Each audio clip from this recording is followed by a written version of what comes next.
Big boss Malayalam season 7-ലെ കണ്ടസ്റ്റൻ്റായ അനീഷിൻ്റെ പ്രൊഫൈലാണ് ഇന്നത്തെ video. Thrissur സ്വദേശിയായ Aneesh public ഓഡീഷനിൽ വിജയിച്ച് വീട്ടിലേക്ക് പ്രവേശിച്ച ആദ്യ പുരുഷ കോമണർ മത്സരാർത്ഥിയാണ്. കർഷകനും എഴുത്തുകാരനുമായ അനീഷ് മുൻപൊരു സർക്കാർ ജീവനക്കാരനായിരുന്നു. എന്നാൽ റിയാലിറ്റി ഷോയിൽ പങ്കെടുക്കുന്നതിനായി അദ്ദേഹം ജോലി താൽക്കാലികമായി നിർത്തി. എന്നേരം തുഴഞ്ഞു എന്ന പുസ്തകത്തിൻ്റെ രചയിതാവാണ് Aneesh. Big boss Malayalam season 7-ലേക്ക് എത്തുന്നതിന് മുമ്പ് അനീഷ് ക്വിസ് അടിസ്ഥാനത്തിലുള്ള ഗെയിം ഷോയായ സെൽ മീ ദി ആൻസർ എന്ന പരിപാടിയിലും മത്സരാർത്ഥിയായിരുന്നു. വിവാഹമോചിതനായ അനീഷ് തൻ്റെ ജീവിതാനുഭവങ്ങൾ ബിഗ് ബോസ് ഹൗസിൽ തുറന്നു പറയുകയും വിവാഹമോചന കേസുകളിൽ പുരുഷന്മാരുടെ അവകാശങ്ങൾക്ക് വേണ്ടി ശബ്ദമാകാനുള്ള ആഗ്രഹവും ബിഗ് ബോസ് ഹൗസിനുള്ളിൽ പ്രകടിപ്പിച്ചു. ബിഗ് ബോസ് മലയാളം സീസൺ 7-ലെ ആദ്യത്തെ ആഴ്ചയിലെ ക്യാപ്റ്റൻ അനീഷ് ആയിരുന്നു. അനീഷിൻ്റെ തുറന്നും നേരിട്ടുമുള്ള ഗെയിം പ്ലേ ബിഗ് ബോസ് ഹൗസിനുള്ളിൽ അദ്ദേഹത്തെ ഒരു വിവാദ വ്യക്തിത്വമാക്കി.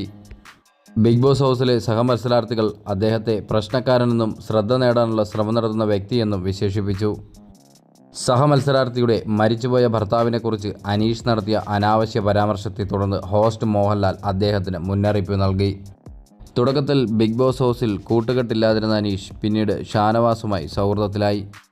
പ്രേക്ഷകർക്കിടയിൽ വളരെയധികം സ്വീകാര്യത ലഭിച്ച കൂട്ടുകെട്ടായിരുന്നു ഷാനവാസിൻ്റെയും അനീഷിൻ്റെയും. ഒരു സാധാരണക്കാരനായി ബിഗ് ബോസ് ഹൗസിലേക്ക് എത്തിയ അനീഷിന് ശക്തമായ ആരാധക പിന്തുണയുണ്ട്.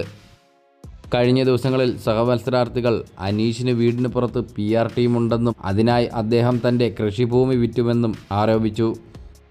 ഈ വിവാദങ്ങൾക്കിടയിലും അനീഷ് തൻ്റെ നിലപാടിൽ ഉറച്ചു നിന്നുകൊണ്ട് വീട്ടിനുള്ളിൽ നല്ലൊരു ഗെയിം കാഴ്ചവെക്കുകയാണ്. മറ്റൊരു മത്സരാർത്ഥിയുടെ പ്രൊഫൈലുമായി അടുത്ത വീഡിയോയിൽ കാണുന്നവരെ 90s Kid Official signing off.